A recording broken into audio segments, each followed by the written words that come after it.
पूजा आगु मोदी सरकार भेटी सस्ता हेब अति आवश्यक सामग्री कमिला जीएसटी हार आसतु जानिबा एहार सर्विसेस खबर विषय जीएसटी परिषद 56तम बैठक रे आज बहुत बड़ निष्पत्ति निया जायछि। केंद्र अर्थमंत्री निर्मला सीतारमण अध्यक्षतार अनुष्ठित एही बैठक रे जीएसटी स्लैब को ह्रास करी केवल 2टी करा जायछि। एबे सारा देश रे केवल 5 और 18% स्लैब लागू हेबो।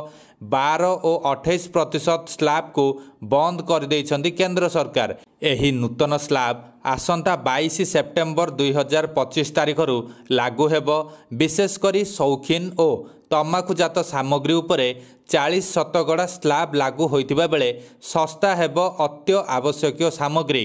बैठक पर अर्थमंत्री निर्मला सीतारमण कहिसंती साधारण लोकंकु ध्यान रे रखी एही संस्कार करा जायछि। साधारण लोकंकर दैनंदिन व्यवहार सामग्री उपरे लागू हेउतिबा प्रत्येक टिकसर समीक्षा करा जायछि एवं अधिकांश क्षेत्र रे हार को व्यापक भाव में ह्रास करा जायछि।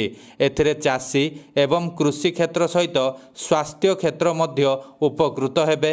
विशेषकर रुटी परोटा छेना पनीर उपरे कौनसी टिकस रहिबो नाही। पास्ता चॉकलेट कॉफी उपरे 18% बदल रे 5% टिकस लागू हेबो। एयर कंडीशनर टीवी छोट कार एवं मोटरसाइकिल उपरे 18% टिकस लागू हेबो। सेहीपरि जेउ सामग्री उपरे जीएसटी 5% को ह्रास करा जायछि से गुड़िक मध्यरे केश तेल टॉयलेट साबुन शैम्पू टूथब्रश टूथपेस्ट साइकेल रोषेई घर सामग्री नमकीन भुजिया सॉस पास्ता चॉकलेट कॉफी एवं अन्यान्य घरोई सामग्री अंतर्भुक्त।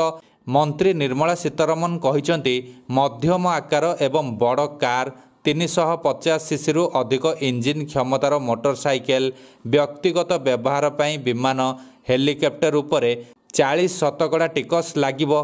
केंद्र अर्थमंत्री निर्मला सीतारमण कहिसंती एक स्वतंत्र हार अछि जहा 40%। प्राय समस्त सामग्री 18 रु 5% मध्यरे रहिछि। गोटाए स्वतंत्र हार अछि जहा पान मसला सिगारेट गुटखा एवं अन्यान्य तमाकू द्रव्य जेपरिक जर्दा और बीड़ी पई लागू हेबो।